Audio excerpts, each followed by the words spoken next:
ఈ రాష్ట్రంలో మీరు ఇచ్చి సూట్ కేసులు మీరు ఇచ్చిటే మేము ఇస్తాంలేండి. రైట్ శ్రీవర్ధన్ రెడ్డి గారు ప్లీజ్. శ్రీనివాస్ గారు సార్, ఇప్పుడు కాంగ్రెస్ చెప్తున్నటువంటి గొప్ప నీతి సూత్రాలు ఎవరు నమ్ముతలేరు. నీ నీతి సూత్రాలు చాలా అద్భుతంగా ఉన్నాయి.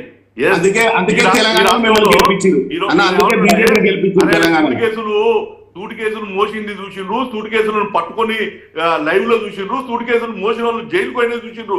ఈ చరిత్ర మొత్తం చూసిండ్రు ఇక్కడ తెలంగాణ ప్రజలు. నువ్వేదో కొత్తగా ఇలా చెప్తే నమ్మే స్థితిలో ఎవరు లేరు. ఇప్పుడు శ్రీనివాస్ గారు చెప్పండి, వీళ్ళు ఏం చెప్పారు? రేవంత్ రెడ్డి గారు ఇప్పటి దగ్గర చెప్పుకుంటూ వచ్చాడు సోదరుడు, ఇన్ని లక్షల కోట్ల రూపాయలు బీఆర్ఎస్ ప్రభుత్వం అవినీతి చేసింది. మరి ఎవరిని తీసుకుపోయి జైలు వేసింది? ఈయన ఏ కేసీఆర్ ని తీసుకుపోయి చేశాడు, ఏ కేటీఆర్ తీసుకుపోయాడు? ఇవన్నీ బ్లాక్ మెయిల్ రాజకీయాలు, ఇవన్నీ బ్లాక్ మెయిల్ రాజకీయాలు తప్ప. రాష్ట్రంలో ఉంటే తెలుసుకోండి.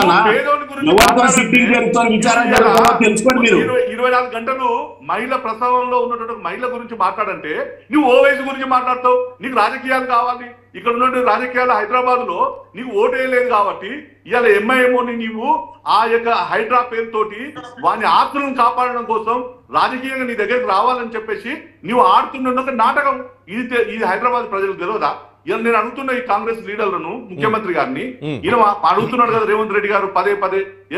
ఈ రోజు 28 మంది దాదాపు సిటీలో ఉన్నటువంటి ఎమ్మెల్యేలు, 6 మంది ఎంపీలు ఉన్నారు. నువ్వు ఎప్పుడు మీటింగ్ పెట్టావు? ఎప్పుడు మీటింగ్ ఆహ్వానించావు? నువ్వు వేదికల మీద ఉండి రా అంటే రావడం కాదు.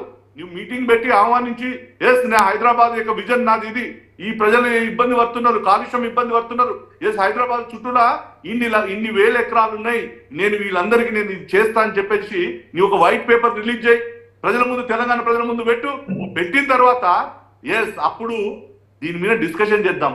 నువ్వు చేసే ఓపికే లేదు. ఇవాళ కేసీఆర్ అంటే కేసీఆర్ కంటే ఎక్కువ నియంతగా నువ్వు వ్యవహారం చేస్తున్నావు.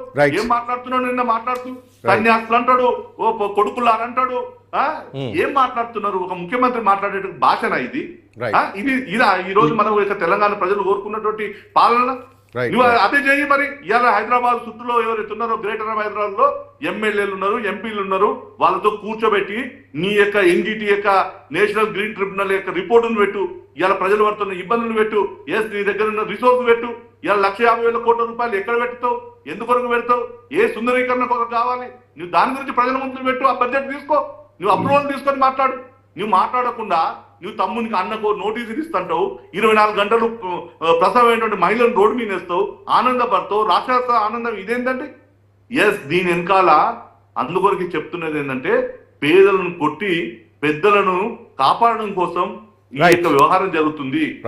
నీదైతే ఉందో నీవు నిజంగా కూడా మూసీ నది ప్రక్షాళన జరగాలంటే వికారాబాద్ నుంచి ప్రారంభం చెయ్యి. వికారాబాద్ లో ఎవడైతే అక్రమాలు కట్టాడో వాళ్ళను కూల్చడం ప్రారంభం చేసి నీవు సూర్యాపేట వరకు, అప్పుడు నేను అర్పిస్తారు.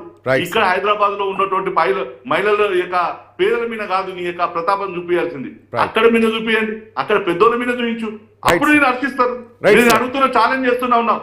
మీరు ఎప్పుడు పెడతారో పెట్టండి. మరి మీ ముఖ్యమంత్రి గారికి మీరు చెప్పండి, సోదరా, ఈ యొక్క హైదరాబాద్ లో ఉన్నటువంటి ఎమ్మెల్యేలను, ఎంపీలతో నీవు అద్భుతమైన ఒక మీటింగ్ పెట్టమనండి, లైవ్ మీటింగ్ పెట్టమనండి.